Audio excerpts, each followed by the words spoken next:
Eu peço que você abra a sua Bíblia, segunda carta de Pedro, capítulo 2, do 20 ao 22.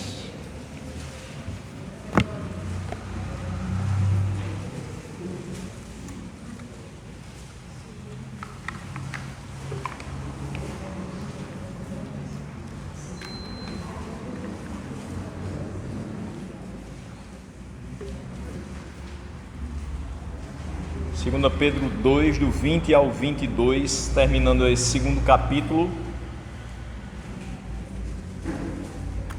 segundo terço desta carta. O texto nos diz o seguinte: se, tendo escapado das contaminações do mundo por meio do conhecimento de nosso Senhor e Salvador Jesus Cristo, encontram-se novamente nelas enredados e por elas dominados, estão em pior estado do que no princípio. Teria sido melhor que não tivessem conhecido o caminho da justiça do que, depois de o terem conhecido, voltarem as costas para o santo mandamento que lhes foi transmitido. Confirma-se neles que é verdadeiro o provérbio: o cão volta ao seu vômito, e ainda a porca lavada volta a revolver-se na lama. Vamos orar mais uma vez. Senhor nosso Deus, nós te damos graças por mais uma terça-feira, reunião de oração, em que nós subimos até a tua casa para ouvir a tua voz. Não somente trazer os nossos anseios, não somente agradecer pela semana que se passou e pela que se inicia, debaixo da tua proteção, mas também escutar as tuas orientações. Te pedimos que fale conosco através da porção da Escritura, que o teu Santo Espírito nos ajude a compreender o que de precioso tem para o nosso coração. Assim te agradecemos, oramos no nome de Jesus. Amém. Meus irmãos, no último sermão nós continuamos, capítulo 2, em que Pedro fala características dos falsos mestres e o seu final. A gente falou do versículo 10 até o versículo 19, que esses falsos mestres são, primeiramente, insubmissos e corruptos. Outras características que foram apontadas é que eles são devassos e adúlteros, depois que eles se desviaram da verdade. Também que eles são vazios e que eles prometem uma falsa liberdade. Para encerrar de forma mais breve esse segundo capítulo, então, nós vamos ver que, pior que isso, todas essas questões que foram citadas ainda pode ficar.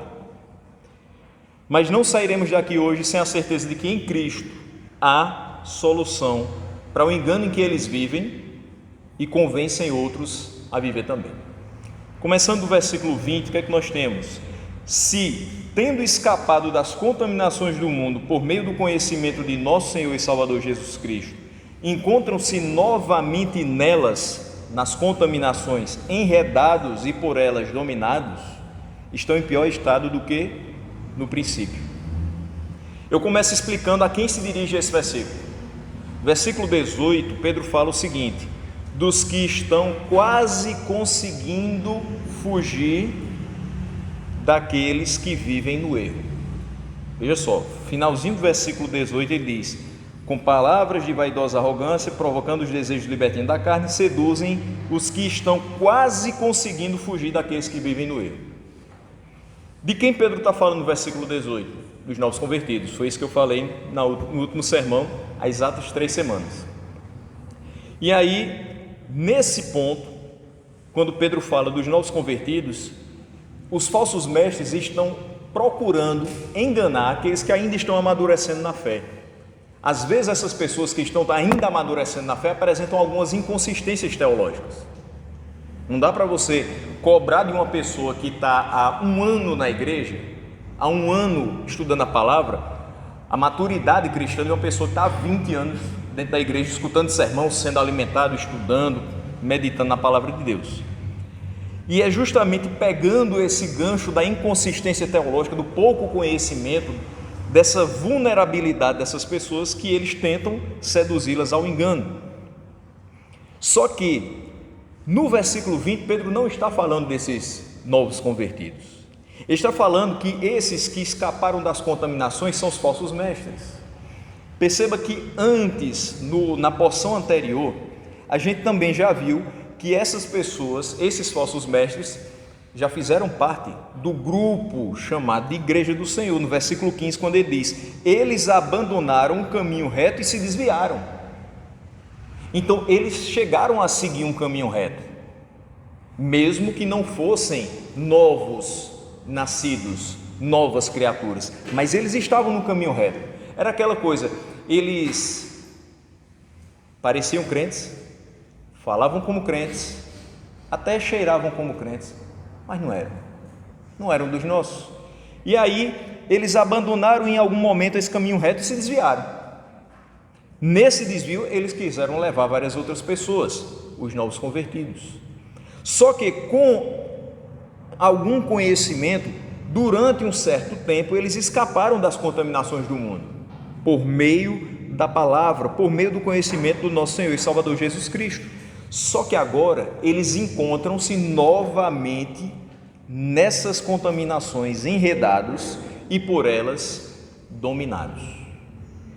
Ou seja, pessoas que em grande parte professavam ser cristãos, mas o seu retorno à pecaminosidade mostra que foi apenas por um tempo que elas escaparam das contaminações do mundo. Não tiveram firmeza no que ouviram acerca da palavra. Quantas pessoas que nós conhecemos, que ouviram várias pregações, mas nunca de fato entregaram o seu coração ao Senhor? Quantas pessoas que por um certo tempo frequentam a igreja evangélica, mas depois voltam aos costumes antigos que tinham? Quantas pessoas que nós trazemos como convidados, que até dizem: eu gostei do ambiente que você frequenta, mas não querem compromisso com o Deus da palavra que escutam. Eles não buscaram se aprofundar no conhecimento de Deus, eles não criaram raízes, e por não criar raízes, eles foram mais uma vez facilmente arrancados para a mentira, para o engano. Pedro nos diz na parte final desse versículo que eles estão em pior estado do que no princípio. Isso nos faz concluir que algo pode começar mal, ou seja, essas pessoas em algum momento da vida elas estavam desviadas da verdade, mas aí houve um progresso, houve algum tipo de acerto, elas começaram a trilhar um caminho mais reto. Só que aí o versículo 15 já tinha dito que elas abandonaram esse caminho reto e aí se desviaram da verdade. E agora está dizendo aqui no versículo 20 que, estando novamente nesse caminho de engano, nesse caminho de dominação das contaminações do mundo, estão em pior estado do que antes. Ou seja, agora, ao que começou mal, mas que progrediu, que melhorou, que acertou, volta a dar errado e causa ainda mais estragos. Vejamos, muitos chegam na igreja quebrados. Muitos que viveram a realidade do mundo, a pecaminosidade do mundo, chegam na igreja muito quebrados. Só que eles vão conhecendo a palavra, eles vão crescendo no conhecimento do Senhor e começam a produzir frutos. Eles pareciam até que eram dos nossos, mas em dado momento se mostram tão decaídos que talvez nós consideremos que eles estão piores do que quando chegaram. Quando a gente percebe a mudança de vida de alguma pessoa, a gente diz assim: Deus é maravilhoso, Ele continua transformando as pessoas. Olha fulano como é um exemplo. Fulano chegou aqui todo quebrado, todo cheio de maus costumes, vícios do mundo, e hoje é um servo de Deus. Ou talvez aquela pessoa que tinha inúmeros problemas relacionados à sua questão profissional, à sua questão familiar, e quando vem a conhecer a palavra de Deus, tudo isso muda. Mas nós também percebemos algumas pessoas que têm 30 anos de carteira de crente e não mudaram absolutamente nada. Na essência, elas continuam sendo as mesmas. Elas escutam sermões, elas cantam louvores, elas levantam a mão, elas choram na hora de alguma pregação, na hora de algum louvor. Durante o dia elas podem até dobrar os seus joelhos em oração, mas mesmo assim dentro do seu coração elas não têm a certeza de que de fato Cristo é o Senhor das suas vidas. elas não têm a certeza de salvação, elas não têm a real noção de que essa palavra é a sua regra de fé e prática, porque de fato elas não praticam. Quando nós damos falta de alguns que aqui já estiveram, perguntamos a algumas pessoas que são mais próximas: como é que está fulano? Está congregando aonde? É natural que isso aconteça, porque na nossa cabeça, quando alguém sai de uma igreja, geralmente vai para outra, ou mais perto de casa, ou porque tem algum familiar, ou porque tem alguns amigos, e a princípio não tem problema nenhum que isso aconteça. Porém, quando nós não ouvimos que elas estão desviadas, nós ficamos sabendo que foram procurar uma igreja mais do fogo, ou então foram escutar pastores com mais unção, porque aqui está muito parado, só tem palavra, não tem mais nada. E aí, na hora que você precisa de orientação, de auxílio espiritual, é aquela igreja que só tem palavra que te ajuda.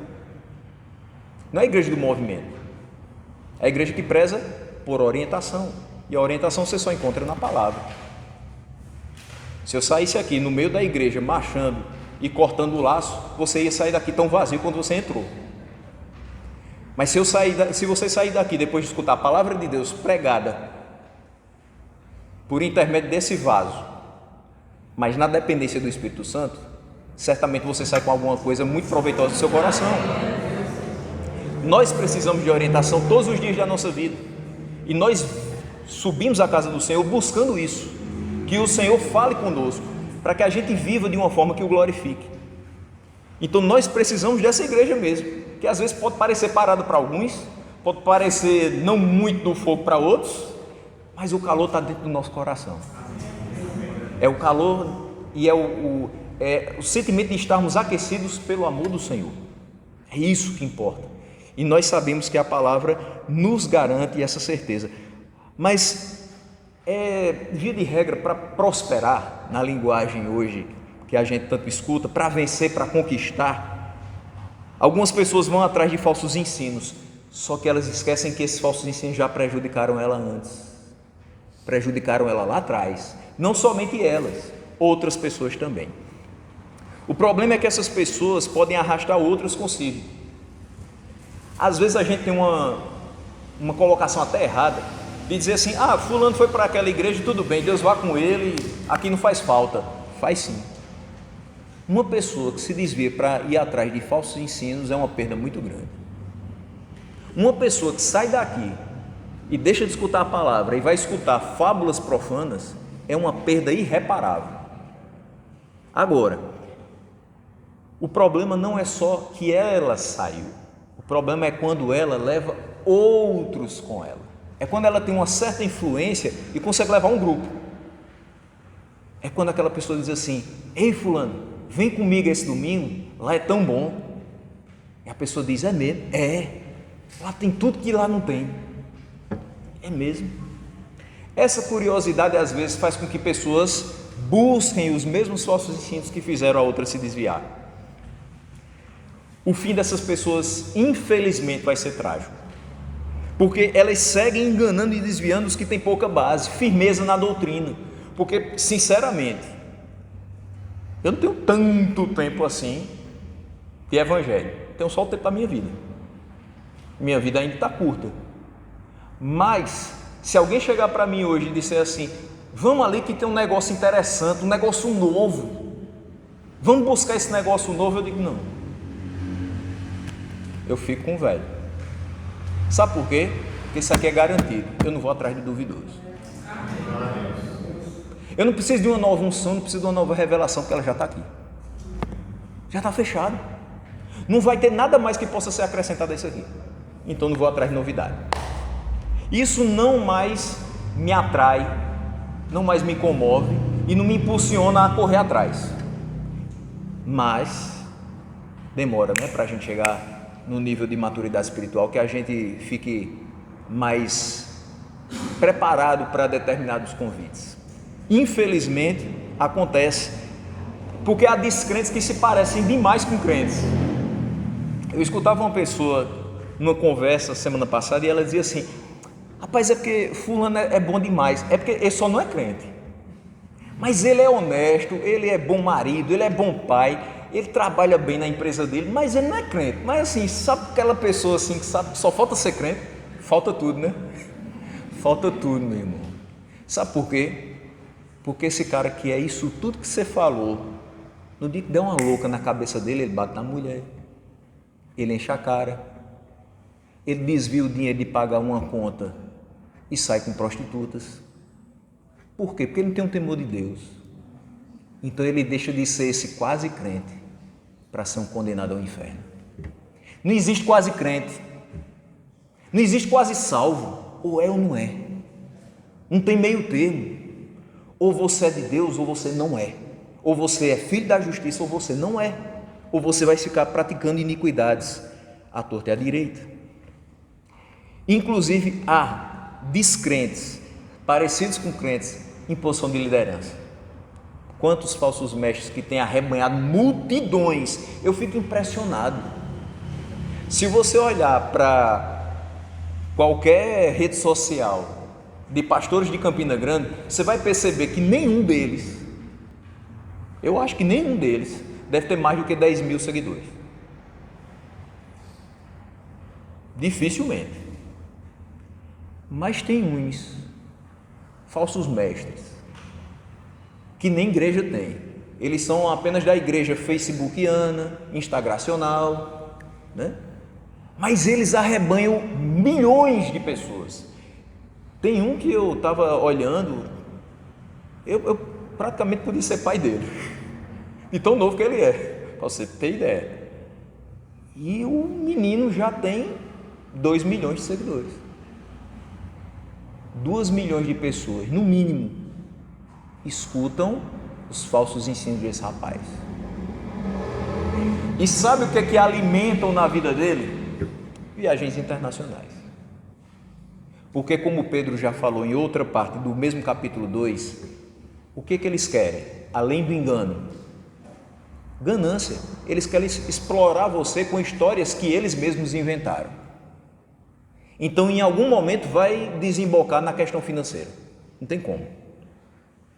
No começo vai dizer, Deus tem coisas para a tua vida, Deus vai te fazer prosperar, e você, eita, coisa boa, glória, é de Deus, eu recebo. Aí de repente ele vai dizer, não, quem vai receber sou eu, porque para continuar sendo alimentado nisso aqui, você vai ter que me pagar. Vai ter alguma coisa em troca, e infelizmente pode ser até a tua alma. Por conta do engano, pessoas passam anos, décadas, vivendo de uma forma que não agrada a Deus, porque ouviram o falso evangelho. Pelo fato de nós sermos uma igreja que preza pela pregação da palavra, pelo ensino da palavra genuína, você pode pensar que consegue fazer a distinção entre o certo e o errado bem facilzinho. Só que, por vezes, você pode ouvir um sermão de forma desatenta. Você pode escutar aquele vídeo que te enviaram pelo WhatsApp. Você pode ir passando rapidamente pelos Reels lá de pregação do Instagram e se alimentar de tanto falso ensino que você nem percebe. É rápido demais. Nós vivemos a era da informação. Passou 15 segundos, passou outro 15 segundos, 30 segundos, 1 minuto, quando você vê, você já gastou 2 horas. E sabe o que produtivo você botou dentro da sua cabeça, dentro do seu coração? 0. Infelizmente. Pior, além de curtir, você compartilha, espalha, propaga o que não deveria ter alcançado o seu coração, que dirá de outras pessoas. Os falsos ensinos são atrativos, porque na sua essência eles vão trazer coisas destrutivas, mas é o que o coração do homem gosta, infelizmente. A libertinagem sem culpa que alguns prometem. Viva do jeito que você quiser, você está salvo. Você não crê em Deus, não? A noção de que todos vão para o céu, que erradamente alguns pregam, ou mesmo a visão legalista que outros tantos repassam, de modo que somente os seguidores deles vão herdar o reino de Deus. Infelizmente, não é tão instantaneamente que o falso ensino vai nos causar repulsa. Temos que estar alertas. Mas o versículo 21 nos diz o seguinte: Teria sido melhor que eles não tivessem conhecido o caminho da justiça, do que, depois de o terem conhecido, voltarem as costas para o santo mandamento que lhes foi transmitido. Veja só, a rejeição voluntária, deliberada da verdade, aumenta a responsabilidade da pessoa diante de Deus e vai resultar numa maior punição do que se essa pessoa tivesse menos conhecimento e aí se afastasse da verdade. Uma coisa é, eu não conheço e eu sigo num caminho errado. Outra coisa é, eu já conheço e mesmo assim eu insisto no erro. Veja só, Lucas 12, 47, 48 nos diz o seguinte: aquele servo que conhece a vontade de seu senhor e não prepara o que ele deseja, nem o realiza, receberá muitos açoites. Mas aquele que não a conhece e pratica coisas merecedoras de castigo, receberá poucos açoites. A quem muito foi dado, muito será exigido. E a quem muito foi confiado, muito mais será pedido. É isso. Deus não é injusto, não. Ele sabe exatamente o que ele está fazendo quando castiga em maior medida aqueles que já conhecem a verdade, que já escutaram a verdade do Evangelho, mas voluntariamente escolheram o caminho da perdição. Talvez o conhecimento desses falsos mestres e a fé deles sejam semelhantes aos dos demônios. Tiago 2,19. Você crê que existe só um Deus? Muito bem. Até mesmo os demônios creem e tremem. Alguém chega para você e diz assim: nós temos o mesmo Deus, que Deus é um só. Depende. Se o Deus dessa pessoa for tudo menos o único e o verdadeiro Deus, eu não concordo com essa afirmação de que o Deus é um só e o Deus dela é o mesmo que o meu. Esse versículo indica que a conversão dos falsos mestres é ilusória. A Escritura ensina em outras passagens que pessoas verdadeiramente regeneradas vão perseverar até o fim, e não é por conta delas, não é por capacidade delas, é por ação de Deus. Veja só, João 10, do 25 ao 30, Jesus respondeu: eu já disse, mas vocês não creem.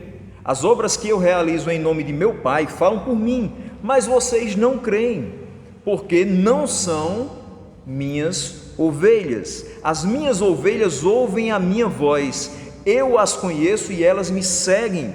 Eu lhes dou a vida eterna e elas jamais perecerão. Ninguém as pode arrancar da minha mão. Meu Pai, que as deu para mim, é maior do que todos. Ninguém as pode arrancar da mão de meu Pai.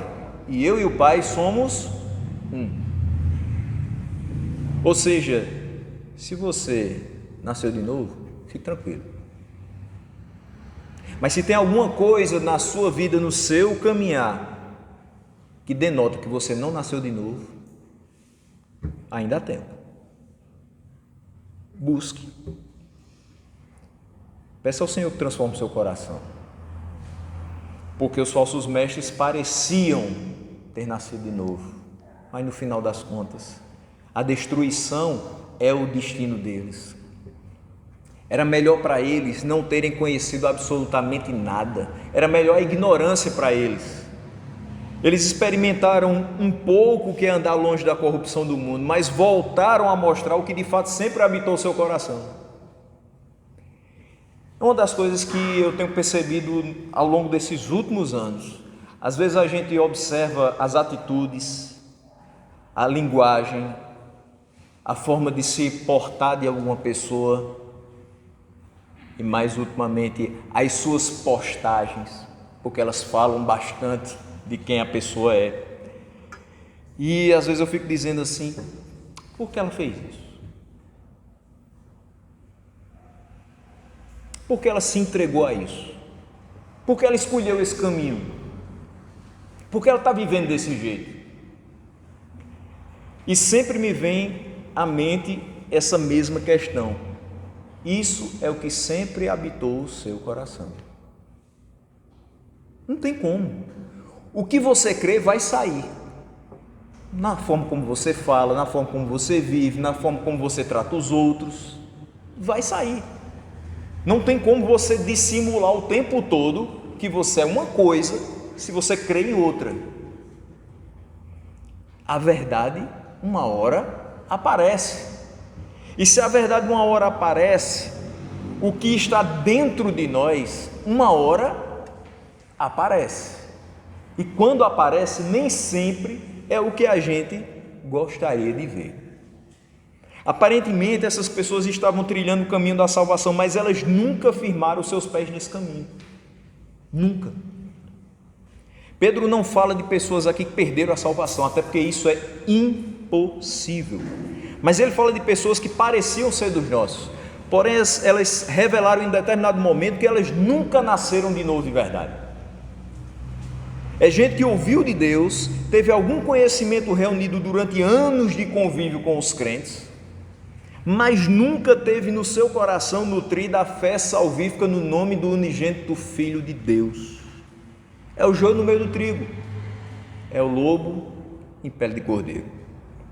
Por vezes a liderança da igreja exorta você a deixar de seguir alguns coaches gospel, os pregadores da internet que se ocupam mais com as tretas virtuais do que com a edificação do corpo de Cristo. Deixar de seguir alguns ensinos equivocados, a deixar de ter práticas que não são condizentes com a nossa realidade de servos do Senhor e não das nossas próprias vontades. Mas nem sempre a gente leva a sério essas recomendações. De maneira alguma, meus irmãos, nós vamos querer aqui privar você de ouvir sermão de outra igreja, ou de aprender com outros pastores, ou de fazer um curso online, ou mesmo presencial. Mas faça tudo isso com entendimento. É isso. Faça isso escolhendo com sabedoria o que é que vai entrar no seu coração através dos seus olhos e dos seus ouvidos. Seja criterioso. Examine as Escrituras, escute de tudo, mas retenha apenas o que for bom. Os que buscam os falsos ensinos tendem a ficar piores do que eram antes. Era melhor que eles nunca tivessem conhecido o conteúdo do Evangelho. Uma vez que eles ouviram falar de Deus, da sua própria pecaminosidade e da sua necessidade de salvação, eles não têm desculpas quanto às suas práticas, quanto aos seus enganos, quanto aos que eles levaram a praticar esses enganos. E aí vem o versículo 22. Confirma-se neles que é verdadeiro o provérbio, lá de Provérbios 26, versículo 11: o cão volta ao seu vômito, e ainda a porca lavada volta a revolver-se na lama. Quem rejeita as verdades do Evangelho, depois de conhecê-las, não vai ter mais a misericórdia do Senhor por causa dos tempos da ignorância. Porque não está mais ignorante acerca da verdade. Já conheceu, já ouviu, já sabe o que é certo e o que é errado. Mesmo assim, insistiu no erro. O que Deus vai levar em conta é a forma irrefletida como essas pessoas abandonaram a verdade e se entregaram à mentira. Essas pessoas andaram conosco por um tempo. Isso é o que dói mais, porque a gente fica pensando: fulano esteve aqui com a gente, cadê ele hoje? Estava aqui desde pequenininho, e agora? Porque a gente sabe o que a pessoa sofre lá fora. A gente sabe o que os familiares sofrem dentro de casa, pedindo a Deus todos os dias: Senhor, traz de volta. Eles andaram conosco por um tempo, disseram acreditar em Deus. Dizer acreditar em Deus não é muita coisa, né? Infelizmente. Mas tem alguns que até fizeram confissão de fé. Meus irmãos, tem pessoas que hoje, infelizmente, estão abraçando a mentira, que já desceram as águas. Infelizmente, pessoas que se envolveram em projetos da igreja, mas o coração nunca foi de Jesus de fato. Porque eu posso ter feito todas essas coisas, mas se meu coração nunca foi de Jesus de fato, eu não sou salvo.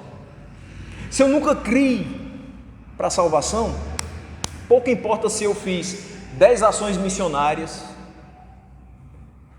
se eu participei do Conjunto de Louvor durante 20 anos, pouco importa se eu preguei mais de 500 sermões, porque se eu não fui um novo nascido, se eu não fui transformado, se meu velho homem não foi substituído por uma nova veste de pureza, eu não fiz nada com a minha vida. E não vale de nada o que eu fiz, foi puro ativismo. Se meu coração nunca foi de Jesus de fato, se eu nunca quis dar a glória para Ele com tudo que eu fiz, não adiantou de nada. São essas pessoas, é pesado, mas é exatamente isso. Essas pessoas são como o cão que volta ao próprio vômito, como um porco lavado, limpinho, que volta para a lama.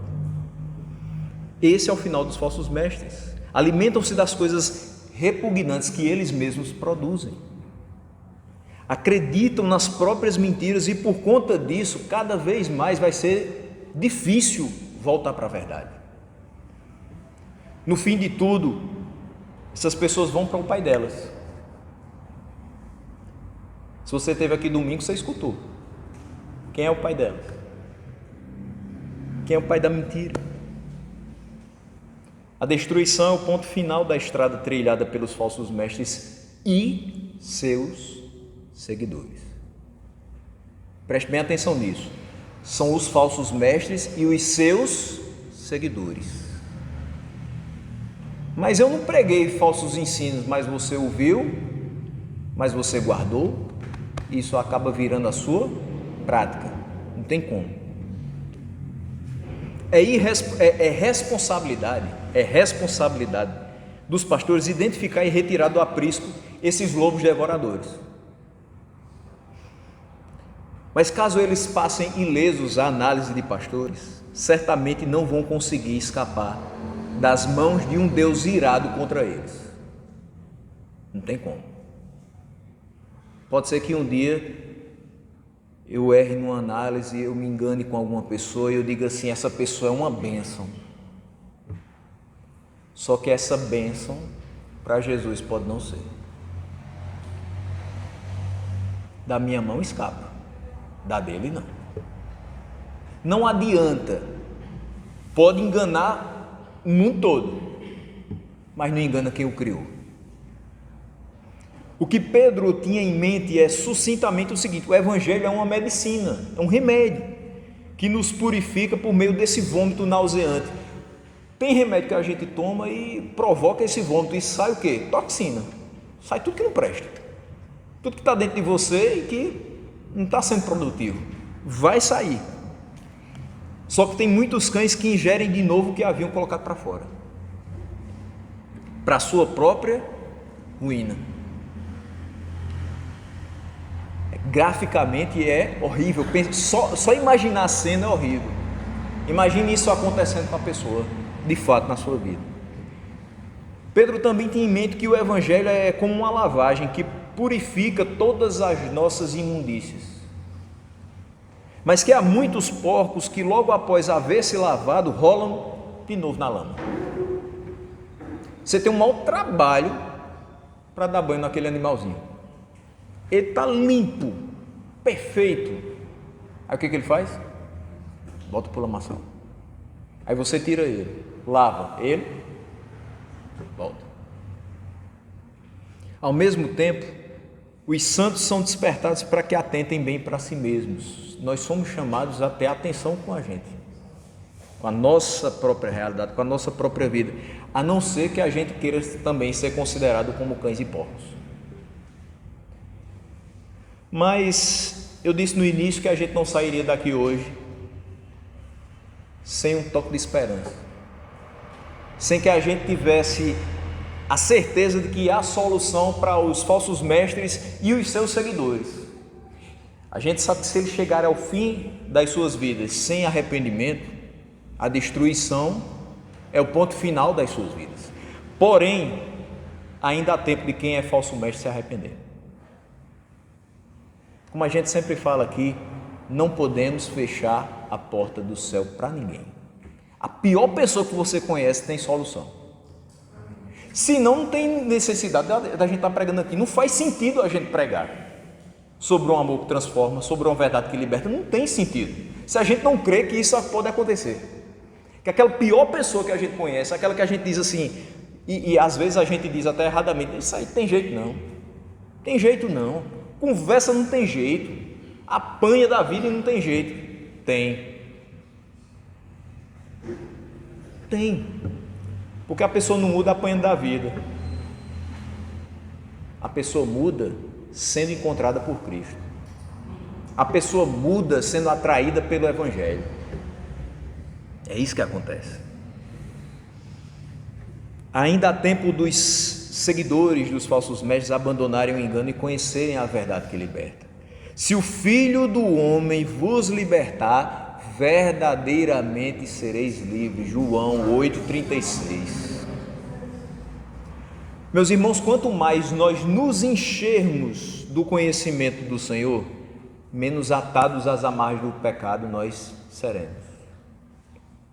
Quanto mais nós estivermos nos aproximando dele, mais distantes do erro e da destruição nós estaremos. Quanto mais a nossa vida for preenchida por ele, pela sua verdade, mais certeza de salvação nós teremos. Sabe o que é que vai acontecer?